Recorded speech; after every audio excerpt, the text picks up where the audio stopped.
श्रोताओं, हम होंगे कामयाब कार्यक्रम में आज हमारे साथ जुड़ रहे हैं भारत के सीनियर इम्यूनोलॉजिस्ट डॉक्टर संतोष शुक्ला, जो अपर संचालक हैं मध्य प्रदेश शासन में हेल्थ डिपार्टमेंट के लिए। और आपने बहुत सारी ऐसी हेल्थ से संबंधित जो बीमारियां हैं उनके प्रचार प्रसार के लिए बहुत इनोवेटिव काम किया है और आप भारत के जाने माने इनोवेटर माने जाते हैं हेल्थ के संदर्भ में। इसके साथ साथ अगर आपने पोलियो अभियान सुना है और उसमें जो 2 बूंद जिंदगी की जो पूरा अभियान चला है, उस अभियान की ये जो 2 लाइन है, ये लाइन भी डॉक्टर संतोष शुक्ला की ही दी हुई है। और कोरोना की भी नीति निर्धारण करने में आपकी बहुत बड़ी महत्वपूर्ण भूमिका है और लगातार कोरोना से संबंधित इस महामारी से लड़ाई में अपनी एक अहम भूमिका डॉक्टर संतोष शुक्ला मध्य प्रदेश शासन के लिए निभा रहे हैं। डॉक्टर संतोष शुक्ला जी, आपका कार्यक्रम में स्वागत है। धन्यवाद। सर, आपके दिमाग में जो इनोवेटिव आइडियाज़ आते हैं और उसके माध्यम से हेल्थ से जुड़ी हुई जो समस्याएं हैं, जो अभियान हैं, वो इतने पॉपुलर होते हैं कि बच्चा बच्चा देश का जो है उससे जुड़ जाता है। और चाहे कोरोना की बात हो या पोलियो अभियान की बात हो, 2 बूंद ज़िंदगी की, तो हर व्यक्ति आजकल उसको 2 बूंद ज़िंदगी की ऐसा है कि अगर हिंदुस्तान के किसी भी बच्चे से या किसी भी व्यक्ति से पूछेंगे तो तुरंत उसके दिमाग में क्लिक हो जाता है कि 2 बूंद ज़िंदगी मतलब हम किस चीज़ की बात कर रहे हैं। ऐसे ही कोरोना को लेकर भी आपने एक वर्ड दिया था, SMS, सैनिटाइजर, मास्क और सोशल डिस्टेंसिंग। तो ये आप इनोवेटिव आइडियाज आपके दिमाग में आते हैं, किस तरह से मध्य प्रदेश शासन की इनोवेशंस प्रोग्राम में आप इस तरह की चीज लेकर आए हैं? और वर्तमान परिदृश्य की अगर हम बात करें तो भारत में और मध्य प्रदेश में कोरोना की व्याख्या आप किस तरह से करेंगे? देखिए, मैं आपको ये बताना चाहता हूं कि आवश्यकता ही आविष्कारों की जननी है जी। जब पल्स पोलियो कार्यक्रम हुआ था तो मैं SMO WHO के रूप में वाराणसी में काम कर रहा था जी। और उस वक्त एक टास्क दिया गया था हमारे बैच को कि एक ऐसी टैगलाइन लेकर आइए जो बहुत ज्यादा सामान्य वर्ग में भी एक्सेप्टेबल हो। तो मैसेज का एक सिद्धांत होता है, message be loud and clear. तो उसके लिए हमने देखा कि 2 बूंद तो हम पिला रहे हैं। अब काहे के लिए पिला रहे थे? वो पोलियो के लिए पिला रहे हैं और पोलियो के लिए पिला रहे थे, इसका मतलब उसका जिंदगी संवारने जा रहे हैं। तो 2 बूंद जिंदगी की एक वर्ड आया और वहाँ यूनिसेफ और WHO के सभी बड़े अधिकारी थे, उन्होंने इसको एक्सेप्ट किया कि ये बहुत ही बढ़िया है। और जब इंटरनेशनल लेवल पर इसको अंग्रेजी में 2 ड्रॉप्स ऑफ लाइफ कम्युनिकेट किया गया था तो आर्किमिडीज का जो सिद्धांत था, यूरेका टाइप से वहां से रिएक्शन हुआ था। जहां तक SMS का सवाल है, देखिए SMS का सवाल मैं इसलिए क्लियर करना चाह रहा हूं कि मैंने खुद अपने में भुगता था। अच्छा। मैं दिल्ली के एयरपोर्ट पे था और मैं देख रहा था कि हमारे जितने भी विदेशी नागरिक हैं वो आ रहे थे, स्क्रीनिंग हो रही थी, तो सिर्फ जो फॉरेनर से उनकी हो रही थी, मगर हमारा जो NRI लोग थे उनकी स्क्रीनिंग नहीं हो रही थी। तो मेरा जो पब्लिक हेल्थ का माइंड था उसने मुझे अंतरात्मा से ये बोला कि ये तो एक बहुत भयानकता की स्थिति देश में हो जाएगी कि सभी लोग बिना स्क्रीन के जा रहे हैं। अगर इन्फेक्शन वो कैरी कर रहे होंगे तो बहुत तेजी से इन्फेक्शन हमारे देश के विभिन्न राज्यों में फैलेगा। तो मैं जब स्टेट लेवल पर आया और हमारा जो डायरेक्टरेट ऑफ हेल्थ है उसमें मैंने अपना पक्ष रखा कि ये, हालांकि WHO ने गाइडलाइन दी है कि हाई रिस्क ग्रुप में ही मास्क पहना जाए और अपने को बचाया जाए, मगर मेरा ये सोच है कि हम लोगों को भी उतनी ही तत्परता और बचाव के कार्य करने होंगे जिससे कि एक दूसरे का इन्फेक्शन ट्रांसमिट ना हो। तो हमने सबसे पहले नमस्ते अभियान चलाया, जो हम लोग ग्रीटिंग करते थे वो बंद कर दिया, नमस्ते अभियान। दूसरा, हम जो अटेंडेंस लगाए करते थे पंच से थंब के, वो खत्म किया। तीसरा, मैंने स्वयं मास्क जब लगा के प्रारंभ किया अपना कार्य तो अचानक 29 या 30 मार्च की बात है, जब एक कंट्रोल रूम था उसमें हम लोग सब संपर्क में रहे थे। 3 तारीख को पहला केस हमारे कंट्रोल रूम के संचालक महोदय को हुआ पॉजिटिव। उसके बाद एकदम तेजी से हमारे सभी साथी पॉजिटिव हो गए। अच्छा।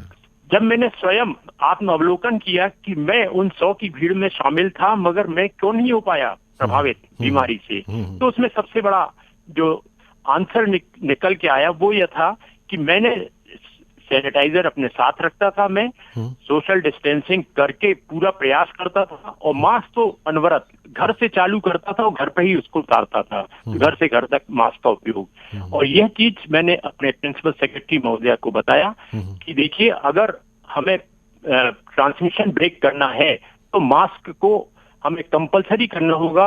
4 बजे ये शाम को जब बताया गया था, 6 बजे एक एक्ट बन गया था प्रदेश में कि सबको ये अनिवार्य किया गया है। देखिए, एक चीज होती है KAP, नॉलेज तो सबको पहुंचा दी गई कि भाई मास्क अगर लगाओगे तो इन्फेक्शन कहाँ जाता है, नाक द्वार के माध्यम से फेफड़े को प्रभावित करता है कोरोना वायरस, तो हमें इसको रोकना है। अब नॉलेज है कि हम रोक सकते हैं, मगर प्रैक्टिस में हम लोग ने ये देखा कि कोई गर्दन में, गले में लगाए हुए है, कोई ठुड्डी पे लगाए हुए है, तो मुंह ढके है, जबकि होना ये था कि हमें नाक तक कवरेज करना था। आपके पास मास्क नहीं है तो प्राइम मिनिस्टर ने ये भी बोला था कि आप लोग कोई भी कपड़ा और गमछा भी इस्तेमाल कर सकते हैं। कहने का तात्पर्य है कि इन्फेक्शन को अंदर प्रवेश होने से रोकना है। दूसरा, हम लोग ने हाथ साफ करने का बात इसलिए किया कि पब्लिक हेल्थ में एक सिद्धांत है 5F। 5F यानी फिंगर। सबसे पहले अगर बीमारी फैलेगी तो हाथ के माध्यम से, उंगलियों के माध्यम से, तो उसको हमें साफ कर लें 20 सेकंड तक, चाहे हम बहते हुए पानी में साबुन का इस्तेमाल करते हुए करें या फिर सैनिटाइजर जो 70% अल्कोहल बेस्ड होता है इसका इस्तेमाल करें, तो हमारी साफ रहेंगी। दूसरा, फोमाइट्स, जो हमारा बीमारी कैसे है, जो पीड़ित व्यक्ति है उसके थूक के माध्यम से कीटाणु 6 फुट दूर तक आके किसी भी, जो भी हमारे संपर्क में है जो पीड़ित व्यक्ति के, उसके नाक द्वार के माध्यम से शरीर में प्रवेश करेंगे। और ये कोरोना जो वायरस है, ये सिर्फ वायरस अटैक करता है लंग्स पे। अच्छा। और लंग्स में जैसे ही बीमारी पहुंचती है तो ये अपने घर कर लेता है और उसमें ऑक्सीजन की क्षमता हमारे शरीर की कम करता जाता है। तो जब हमें ये ज्ञान हो गया है कि हम मास्क लगा लें, सैनिटाइजर उपयोग कर लें, और लोगों को थूक, जो हम लोग की एक आदत है, गंदी आदत है कि हम कहीं भी थूक देते हैं, इसको रोक लगाना होगा। जब छींकते हैं तो हमें कोहनी के अंदर छींकना या खांसते वक्त कोहनी का इस्तेमाल अगर हम करते हैं तो इससे बीमारी के कीटाणु वहीं पे अरेस्ट हो जाते हैं, वातावरण में नहीं आते हैं। ये कोरोना वायरस जो है वो बहुत तेजी से फैलने वाला वायरस है, सबसे तीव्रगामी है। उन लोगों पे ज्यादा प्रभाव डालता है जो किसी न किसी बीमारी से ग्रसित है, चाहे डायबिटीज हो, हाइपरटेंशन हो, कैंसर हो, या हमारी वो गर्भवती माताएं जिनकी इम्यूनिटी कम रहती है। इम्यूनिटी का मतलब होता है बीमारी से लड़ने की ताकत शरीर में कम रहती है। हमारे जो कुपोषित बच्चे हैं वो सबसे ज्यादा पीड़ित हो सकते हैं।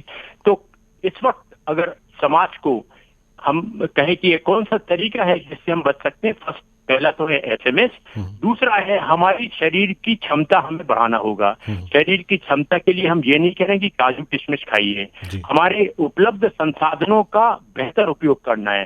सबसे बड़ा अगर कोई पावर का सोर्स है धरती के ऊपर वो हमारे सूर्य की किरणों में विटामिन डी रहता है। सुबह हम उस वक्त उठे जब लालिमा रहती है सूर्य में, उसके लालिमा का जब सेवन करते हैं तो हमारे शरीर में जो चमड़ी है और हड्डियां हैं उस पर जब किरणें टकराती हैं तो ऑटोमेटिक विटामिन डी का निर्माण होता है। तो विटामिन डी प्रचुर मात्रा में है, वो इम्यूनिटी बढ़ाती है। दूसरा लंग का टॉनिक है जिंक। जिंक हमारे सब्जी भाजी में भी रहता है और साथ में जिंक की टैबलेट भी आती है। विटामिन ए भी हमें लड़ने की ताकत है। विटामिन ए का सोल्यूशन हर आंगनवाड़ी पे उपलब्ध है। आप अपने बच्चों को 5 साल तक के बच्चों को दिया जाता है, जरूर पिलवा लें। विटामिन ए के लिए जितने पीले रंग के फल हैं उसमें विटामिन ए होता है। विटामिन सी, जितने भी खट्टे फल होते हैं वो विटामिन सी, चाहे वो आंवला हो, संतरा हो या नींबू हो। नींबू सबसे आसान उपलब्ध है। इसका अगर उपयोग करते हैं तो हमारे विटामिन सी भी हमारे शरीर में प्रवेश कर जाता है। आपको ये मालूम है कि हमारा जो श्वसन तंत्र है उसका जो टॉनिक है वो जिंक है। उसका जो सहायक है वो है प्राणायाम। प्राणायाम के लिए आपको कई टीवी चैनल पे हमने ये देखा है कि हम अनुलोम विलोम हम बच्चे सीख चुके हैं, कपालभाति सीख चुके हैं, भ्रमरी सीख चुके हैं। सबसे आसान तरीका, आप कुछ नहीं सीखो तो इतना तो कर सकते हैं, लंबी गहरी सांस अगर हम खींच लें 15 मिनट तक 1.5 लीटर ऑक्सीजन चाहिए, ऑक्सीजन का प्रवाह। अगर आपके शरीर में ऑक्सीजन की प्रचुर मात्रा में उपलब्धता है तो कोरोना आएगा, आपको छू के वापस चला जाएगा। उन लोगों में जहाँ खून की कमी रहती है, एनीमिया, वहाँ ऑक्सीजन की कमी रहती है। तो इसलिए जरूरी है कि हम आयरन तत्व भी शरीर में पहुंचाएं। खासतौर से हमारे जो छोटे बच्चे हैंगे उनको आयरन फोलिक एसिड की शासन द्वारा हर स्कूल में गोलियां उपलब्ध हैं, वीक में एक बार लेना हैगा, इसको जरूर दें। हमारी जो गर्भवती महिलाएं हैं उनके लिए भी निःशुल्क आयरन की व्यवस्था है, इसको जरूर देखें कि हम जिनका 9 ग्राम से कम है 1 गोली सुबह शाम, या 9 ग्राम से ज्यादा है तो 1 गोली प्रतिदिन खाना खाने के बाद अगर देंगे तो हमारा ऑक्सीजन का लेवल, हीमोग्लोबिन काफी अच्छा रहेगा। हमें ये भी देखना है कि पौष्टिक तत्व हमारे शरीर में रहे। प्रोटीन के लिए सबसे अच्छी चीज होती है अंकुरित चीजें, चाहे वो चने हो, सोयाबीन। आपका मध्य प्रदेश जो है सोयाबीन प्रदेश है, 1:4, 1 किलो अगर सोयाबीन और 4 किलो गेहूं के साथ हम मिक्स करके, चाहे वो रोटी हो, बड़ी हो या लड्डू देना चालू कर दें तो 43% प्रोटीन की मात्रा हमारे शरीर में पहुंच जाती है। तो आज जब हमारे कोरोना वायरस ने हमको एक पूरा देश नहीं पूरे विश्व को एक कैदखाना बना दिया है, तो हमें एक टीम भावना से, देखिए 2 प्रकार के गेम्स होते हैं। एक होता है कि हम अकेले अगर जीत जाए, जैसे रेसलिंग, तो ये अकेले लड़ने वाली बीमारी नहीं है, ये छुपा हुआ घातक वायरस है। कब कहाँ किसको अटैक करेगा क्योंकि ये दिखाई नहीं देता है, अदृश्य हैगा। तो एक ही चीज जो हमारे हाथ में है वो है हमारी इम्यूनिटी। कम्युनिटी की अगर इम्यूनिटी हम बढ़ा लें, और उसके लिए हमें सामूहिक प्रयास करना पड़ेगा। एक और चीज समझ में आई है कोरोना वायरस के समय की, हम लोगों ने सामाजिकता के रूप में सोशल डिस्टेंसिंग की बात की थी, मगर मनमुटाव के लिए नहीं कहा गया था शासन के द्वारा कभी भी किसी भी प्रचार सामग्री में। मगर हम लोगों ने ये देखा, अभी बहुत खराब इंसिडेंसेस भी देखने मिले कि हमारे जो चिकित्सक है, हमारे जो सफाई कर्मी है और हमारी जो पुलिस है, उनके ऊपर भी आक्रमण कर रहे हैं। भाई वो आपके सपोर्ट के लिए हैं, वो ऐसे विषम परिस्थिति में अपने घर परिवार को छोड़ के आपके लिए हर मदद के लिए 24 घंटे खड़े रहेंगे। उनका सम्मान करें, वो अगर सलाह दे रहे हैं तो आपके लिए उपयोगी है, ये मान के चलें। कोई भी आपको ऐसी सलाह शासन द्वारा नहीं दी जा रही है जो आपके अहितकारी है। हमें नॉलेज ले लिया, एटीट्यूड बहुत सकारात्मक रखिए। देखिए, एक 2 लाइन के माध्यम से मैं बात रखना चाहता हूँ। रात के अंधेरे घने हैं बहुत, मगर चले चलो सुबह की किरण जरूर आएगी। ऐसा होता ही नहीं, समय परिवर्तनकारी है। आज हम कठिनाइयों से गुजर रहे हैं, आज हम विषम परिस्थितियों से जूझ रहे हैं, मगर कल हमारा होगा भविष्य अच्छा होगा। देखिए, वायरस की जो बीमारी होती है, अगर पोलियो की मैं बात करूं, पोलियो एरेडिकेशन में मैंने 8 राज्यों में बिल्कुल फ्रंट ऑफिसर के रूप में काम किया है। हमारा बच्चा हमारे पोलियो के संदेश को घर घर तक पहुंचा रहा था। अभी मैं कोरोना के बारे में भी आपको बताऊं कि 2-3 ऐसे वाकये मेरे संपर्क में आए। एक हमारे फ्रेंड का बच्चा है, उसके मैं बर्थडे पार्टी में हर साल जाता था, इस बार भी गया। जब देखा तो उसके कोई भी दोस्त नहीं थे। मैंने उससे पूछा कि बेटा ये बताओ कि तुम्हारे यहाँ तो दोस्त बहुत आती थी भीड़, इस बार क्यों नहीं आई? तो वो कहता है कि सब इस बार इसलिए नहीं आई क्योंकि कोरोना है। तो कोरोना के कारण क्यों नहीं आई? वो डरते हैं। तुम नहीं डरते हो? कहले नहीं डरते हो। क्यों नहीं डरते हो? मैं मास्क पहनता हूँ इसलिए नहीं डरता हूँ। तो ये छोटे छोटे इंस्टेंस, मैं अपने रेसिडेंस पे गया, लिफ्ट में खड़े हुए थे और एक छोटी 2 साल की बच्ची मुंह में मास्क लगाई हुई थी। मैंने उसकी माँ से पूछा कि बहन जी ये मास्क खींचते तो नहीं है, बार बार निकालने की कोशिश तो नहीं करती? चले भाई साहब, निकालने की छोड़ो, मैं जब घर से निकलती हूँ तो मुझे याद कराती कि मम्मी मास्क पहनो। तो मेरा अगर इस देश का छोटा सा बच्चा 2 साल में पूरी बुद्धि का विकास हो जाता है, वो 2 साल का बच्चा जब ये चीज समझ गया हैगा कि मेरे को बचाव का एक ही तरीका हैगा, मास्क और मास्क, तो क्यों नहीं हमारे लोग ये समझ पा रहे हैं? समझ के अनजान क्यों बन रहे हैं? और इसके लिए अब जब आज से पूरे हमारे प्रदेश में अनलॉक हो गया है, तो अनलॉक जब हो गया हैगा तो अब ये हमारी परीक्षा की घड़ी चालू हो गई है। देखिए, हम लोग ने लॉक रहते तो शासन ने आपकी बहुत मदद करी, मगर अब आपको स्वयं की निगरानी करिए। बेहतर रहेगा कि आप जब घर से निकलते हैं तो आप मिरर इमेज देखिए आपकी कि क्या मेरे पास सैनिटाइजर है, क्या मेरे पास मास्क है, मैं अगर अभी शील्ड की आवश्यकता भी होगी। देखिए, शील्ड का भी लेटेस्ट जो अभी वर्जन आया है, ब्रिटिश लैंसेट में भी छपा है कि अगर आप मास्क के साथ शील्ड का उपयोग, खासतौर से जो हाई रिस्क ग्रुप है हमारा स्टाफ, हेल्थ स्टाफ, उन पे स्टडी किया, 550 लोगों पे स्टडी हुआ कि जो लोगों ने डबल मास्क और शील्ड का उपयोग किया उसमें एक भी एक भी हमारे वर्कर को कोरोना का अफेक्ट नहीं हुआ। जिन्होंने नहीं पहना था उसमें हमारे डॉक्टर्स भी, हमारे वर्कर्स भी प्रभावित हुए। तो जब इतना अच्छा हमारे सामने ज्ञान आ गया है, नया ज्ञान हैगा, तो अब थोड़ा सा शील्ड का भी उपयोग करें। दूसरा हमें क्या करना होगा, हमारे मालवी साहब पूछ रहे थे कि बदलते परिवेश में हमें क्या चीज करना होगी, क्या सावधानियां रखनी होंगी।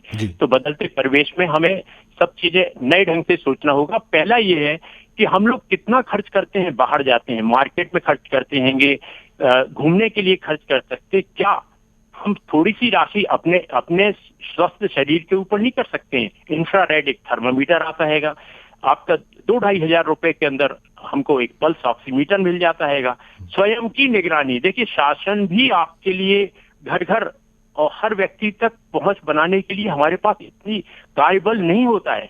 और ये इसके लिए हमें अपील करना चाहता हूं इस कार्यक्रम के माध्यम से कि हम सब जागरूक नागरिक के रूप में अपना सर्वश्रेष्ठ प्रदर्शन करें, खुद का टेम्परेचर नोट कर लें। जो हमारे ऐसे परिवार हैं जो नहीं खरीद सकते हैं, उनके लिए हम लोग ने हर अस्पताल में, चाहे वो गवर्नमेंट का हो या प्राइवेट, हर जगह स्क्रीनिंग सेंटर्स बना दिए हैं, जहां की आपको थर्मामीटर और पल्स ऑक्सीमीटर के माध्यम से आपको बता दिया जाता है कि 95% से अधिक अगर आपका PO2 है और आपका टेम्परेचर नॉर्मल है, तो आपको बिल्कुल परेशान होने की जरूरत नहीं है। अगर थोड़ी बहुत, देखिए सिम्टम्स क्या होते हैं ये भी आप पूछ सकते हैं कि भाई सर्दी, खांसी, बुखार, गले में दर्द और श्वास में अगर तकलीफ आ रही है तो ये गंभीरता की ओर रोग बढ़ रहा है, घर में नहीं बैठना हैगा। समाचार पत्रों में पढ़ा होगा कि शासन ने और ICMR ने ये एक गाइडलाइन जारी कर दी है कि हर एक आदमी अपना टेस्ट स्वयं आके करा सकता है। डॉक्टर शुक्ला, वर्तमान परिदृश्य की अगर हम बात कर रहे थे कि मध्य प्रदेश में जब लॉकडाउन हुआ था तब जब कोरोना की स्थिति बहुत डरे हुए थे और स्थिति जब ये थी कि इतने पेशेंट्स नहीं थे। आज सब कुछ खुल गया है लेकिन पेशेंट्स बहुत ज़्यादा बढ़ गए हैं और इतने ज़्यादा बढ़ गए हैं लेकिन डर बिल्कुल ख़त्म हो गया। आज कोरोना को लेकर इतनी डर या इतनी भयावहता लोगों के मन में नहीं है, सब कुछ ओपन है। जैसे एक दौर निकल जाता उसके बाद सब सामान्य हो जाता, वैसे ही सब सामान्य हो गए। तो क्या कोरोना की मारक क्षमता या उसका असर या उसका प्रभाव कम हो गया है शरीर पर, या फिर उस का प्रभाव उतना ही है लेकिन फिर भी हम उस खतरे को भाप नहीं पा रहे हैं? और आने वाले दौर में क्या मध्य प्रदेश शासन की प्लानिंग रहेगी? अगर ये बहुत ज़्यादा बढ़ जाता है तब आप इसको किस तरह से हैंडल करेंगे? देखिए, जब शुरुआत हुई थी तो हम लोग रस्सी को सांप मान लेते थे, कोई ज्ञान नहीं था बीमारी कैसे फैलती है, कैसे एकदम से हम लोग अगर भर्ती भी हो गए तो वापस लौट के आएंगे। विभिन्न प्रकार के रूमर्स थी और उस रूमर के कारण एक डर और भय का वातावरण, और भ्रांति हमेशा भय का निर्माण करती है, तो वो हुआ।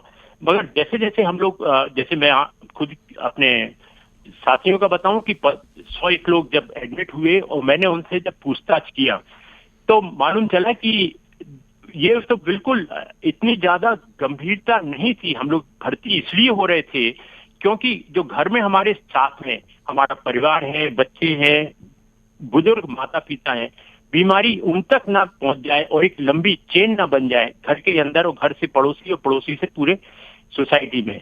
इसलिए उनको तुरंत अलग करने की व्यवस्था की गई थी। और जब वो लौट के 95% रिकवरी रेट है बीमारी का, तो बीमारी से जब लड़के वापस एक योद्धा के रूप में सब लोग वापस आए तो सबके नजरों में ये चीज थी सामने, जो आपने बोला कि भय खत्म हो गया। भय इसलिए खत्म हुआ कि उसकी भयानकता जो हम लोग ने प्रचार में देखी थी, वो देखा कि भयानकता उतनी ज्यादा नहीं है, मगर बीमारी में अब जरूरत है कि सतर्कता की। भयानकता तो खत्म हो गई मगर सतर्कता आपको उसी लेवल पर रखना पड़ेगी। मारक क्षमता, जैसे आप पूछ रहे हैं, बीमारी का, वायरस का मारक क्षमता खत्म नहीं हुई है। बीमारी से लड़ने की जो हमारी वैक्सीन है अभी हमारे पास उपलब्ध नहीं है। बीमारी के लिए स्पेसिफिक जो दवाई होना चाहिए वो अभी हमारे पास साइंस ने उपलब्ध नहीं कराई है। इसलिए कृपया आपसे करबद्ध प्रार्थना है कि हम अपने बीमारी से लड़ने का जो एकमात्र मूल मंत्र है SMS और साथ में कम्युनिटी की इम्यूनिटी, ये दो चीजों में आप बिल्कुल साथ दीजिए। जहां तक संभव हो हम लोग भीड़ भरे इलाकों में ना जाएं। जहां तक संभव हो IT प्लेटफॉर्म, टेलीफोन के माध्यम से अगर काम चल सकता है तो हम क्यों बाजार में जाके एक्सपोज हों। तो ये देखना पड़ेगा कि हमें बहुत, और अभी एक चीज हमारी जो टेक्नोलॉजी ने बहुत अच्छा हमें सहयोग दिया हैगा कि हमारे विभाग की बात करें कि सभी विभागों में टेक्नोलॉजी के माध्यम से संपर्क सूत्र हमारे कायम हो गए हैं। सभी प्रकार की मीटिंग, सभी प्रकार का प्रशिक्षण, सब कुछ प्लेटफॉर्म पे होने लगा है। मैं खुद बताता हूँ, मैं राज्य टीकाकरण अधिकारी भी हूँ। 17,000 ANM को हमने यूट्यूब लिंक के माध्यम से वेबिनार मीटिंग अरेंज करके 2 घंटे का प्रशिक्षण दिया। तो ये आपको देखना होगा, वर्क एट होम जिन जिन कंपनीज ने किया है उन सबको मैं धन्यवाद देना चाहता हूँ कि उन्होंने ये चीज एक नया मॉडल विकसित किया कि हम ऑफिस के बिना भी अपना काम संचालित कर सकते हैं। तो हमें अपनी जरूरत के हिसाब से देखना पड़ेगा, हम अपना एक्सपोजर न दें। अगर आस पड़ोस में कोई बीमार है, संभावित बीमार है, उसको प्रोत्साहित करें, प्रेरित करें। उसको क्रिटिसाइज करने की जरूरत नहीं कि कहाँ से बीमारी ले आइए, उसको प्रोत्साहित करें, प्रेरित करें कि देखिए सबसे पहले है कि हम अपने को जांच करा लें, आइसोलेट कर लें, एकांत में चले जाएं। अगर आपके पास अटैच लेट बाथ का एक कमरा है तो उसमें अभी 7 दिन तक कैद हो जाइए। इस बीच अपना टेस्ट करा लीजिए। टेस्ट में अगर नेगेटिव आते हैं तो आप समाज में वापस अपना कदम बढ़ा सकते हैं। मगर अगर हम सस्पेक्टेड हैं और बीमारी हमारे अंदर प्रवेश कर गई हो, हम बचना चाह रहे हैं कि ऐसा ना हो पॉजिटिव हो जाए, ये सोच बिल्कुल बदलना होगा। हमें अपनी सोच को बदलो, सितारे बदल जाते हैं। क्या बात है। और दिशाओं को बदलो, किनारे बदल जाते हैं। कृपया आप सबसे पुनः अनुरोध है कि सोच धनात्मक रखिए। हम लोग we are going to win the war against virus के खिलाफ जो जंग हम लड़ रहे हैं, मानव जाति लड़ेंगे। इसमें सबका सहयोग चाहिए, टीम भावना चाहिए। जी डॉक्टर शुक्ला, 2 बहुत छोटे छोटे से प्रश्न और संक्षिप्त में उसका जवाब आपसे जानना चाहूँगा। एक तो मैंने ये भी पुनः पूछा था कि क्या सोशल मीडिया पर ये बात काफ़ी है कि अब कोरोना वायरस जो है कमज़ोर पड़ गया है, ये लोगों के मन में फैलाया जा रहा है कि अब उसकी मारक क्षमता उतनी नहीं है जितनी थी, तो इसलिए भी एक लापरवाही लोगों में आई है। तो क्या वास्तव में वो कमज़ोर पड़ा? एक बात तो ये, और दूसरा, क्या प्राइवेट जो अस्पताल हैं उसमें जो कोरोना का इलाज होता है उसके कोई मानदंड शासन ने निर्धारित किए हैं? क्योंकि एक बात ये भी सुनने में आ रही है कि बहुत ज़्यादा बिलिंग हो रहा है, बहुत ज़्यादा पैसा उसमें लिया जा रहा है प्राइवेट अस्पतालों के माध्यम से। तो यहाँ पर दोनों चीज़ आपके माध्यम से हम जानना चाहेंगे। जी, दूसरे को पहले लूंगा। प्राइवेट चिकित्सालयों में जो ट्रीटमेंट चलता है वो नर्सिंग होम एक्ट के तहत वो अनुबंधित है। उनको अपना डिस्प्ले करना पड़ता है चार्ट। हर अस्पताल और हर इंडोर वार्ड में आप अगर जाते हैं तो देखिए कि डिस्प्ले चार्ट है। एक शासन की ओर से ऑर्डर भी निकल चुका, आदेश निकल चुका है, उसमें क्लियर कट है कि आपके किस किस लेवल पे क्या क्या आपके रेट्स होंगे। तो ये रेट्स निर्धारित कर दिए गए हैं। नियंत्रित करने के लिए हमें समाज को भी देखना पड़ेगा कि क्या वो डिस्प्ले है, और अगर आपको लगता है कि आपके साथ बेजा हो रहा है तो CMHO कार्यालय में आप तुरंत इसकी सूचना भी दें। अच्छा। हमें प्राइवेट चिकित्सकों से भी अनुरोध है कि इस विषम परिस्थिति में हम अपनी मानसिकता व्यापकता न करके समाज सेवा की रखें, जिससे इस प्रकार की जो आए दिन मीडिया में खबर छपती है उसमें हमें सबको, न केवल चिकित्सकों को मगर पूरे समाज को नीचे देखना पड़ता है। तो पहली बात तो यह है कि हम लोग इस लड़ाई में संयुक्त रूप से एक दूसरे को मदद करते हुए काम करें।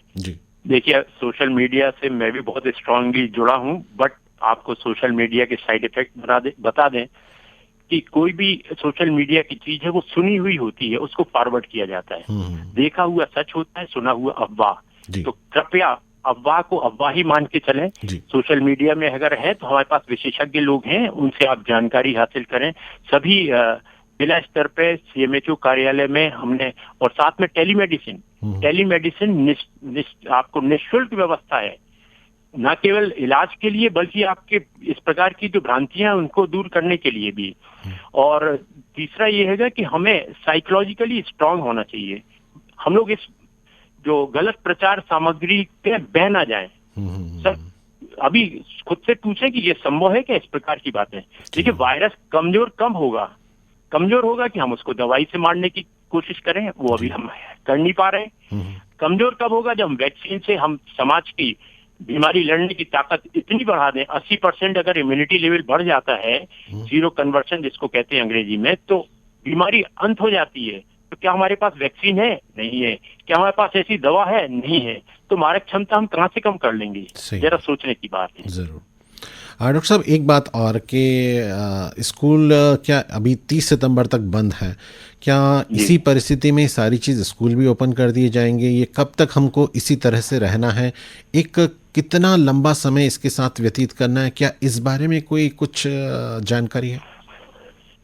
देखिए, जो डिफरेंट लेवल से हम लोग को मैसेज मिलता हैगा कि हमें एक लंबी लड़ाई लड़ना है जी।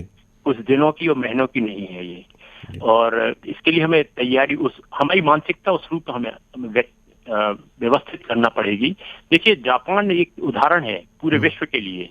सार्स जब आया था बीमारी, तो उन्होंने अपना पब्लिक हेल्थ सिस्टम इतना मजबूत कर लिया और उसको अभी तक जारी रखे हैं।